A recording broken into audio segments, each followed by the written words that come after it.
It is officially softball season. Now, before you start yelling at your computer screen saying, "Matt, there's snow on the field, it's freezing outside," I know the back-to-back Big Sky regular season champions are in a much warmer place today, already preparing for the upcoming season with memories of coming up just short fresh on their mind. I still have that newspaper article. It's pinned in my bedroom. I imagine they think about it as well. It's fire in the belly. You don't want to go all that way. You don't want to be 28-8 over the last two conference seasons and not be able to go to regionals.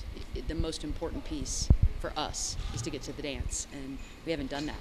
And so that's a very important last accomplishment we haven't gotten.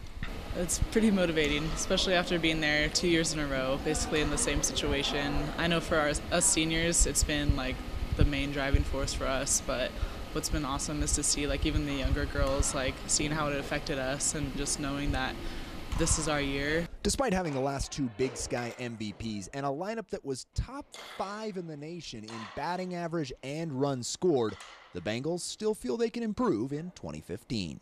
Everyone's working together. Everyone knows what they need to do. They know their part on the team and is working on that for, in the off season right now, getting ready to go off into the tournament. So I just think we've all been working together really well, and we know what we need to do to get to that point. I think we're more consistent. We may not be as powerful as we've been in the past, home run wise, but we're going to be on base a lot. And we're going to be a team that moves 60 feet, sometimes 120 feet. We're going to be out running bases. So I think we'll be just as good, but different. Well, we added a transfer, Sophie Slagle, and we're really excited about her. And then we have Bailey Foster and Jessica Tomey, who are both back. And then we added a very talented and a kid who loves to compete, freshman from Las Vegas. And now they're in year 2 with Jessica Moore.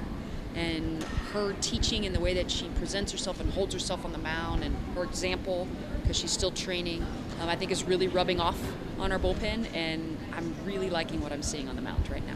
The schedule is a daunting and testing task for ISU. Littered across the non-conference slate are 9 teams that made the NCAA regionals, super regionals, or College World Series. I think obviously we'll see a lot of great competition, especially in the tournaments, and it'll just make conference that much easier. I think, we're going to be seeing some of the greatest pitchers in the country, and it'll be really good for our offense. They're excited about it. My team's very motivated by this schedule. We think it's going to be the last little piece we're going to need to get us through that very tough 1 or 2 innings that we've been struggling with in the tournament. That's the goal, is to compete against those teams so that when we win the tournament and we go to regionals, we know we can. One more swing, one more hour of work, one last small detail that could be the difference for a team with a lofty goal, one they are not afraid to talk about. We've won back-to-back championships, which is really cool, but it's not the ultimate goal. The ultimate goal is to go to regionals and burst onto the national stage. That's what we want. That's what these seniors are seeking. That's what this team is seeking. I wanted to point out at that very end, you saw the Bengal softball team hitting baseballs. Your eyes did not deceive you.